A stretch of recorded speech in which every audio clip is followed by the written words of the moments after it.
banyak kita ini wah, cuman tidak mau maju semua.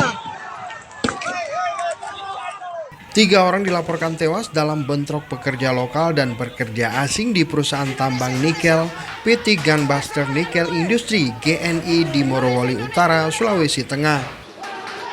Bentrokan yang terjadi pada Sabtu malam 14 Januari menyebabkan 2 pekerja lokal dan seorang pekerja asing asal China tewas.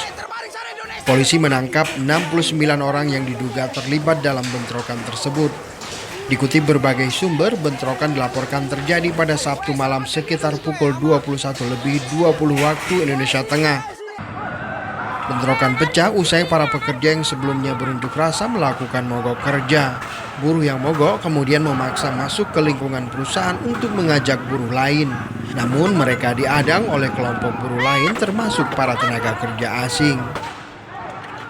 Akibatnya bentrokan antara kedua kelompok itu pecah. Sejumlah buruh luka-luka dan beberapa kendaraan serta fasilitas perusahaan lainnya seperti alat berat dibakar massa.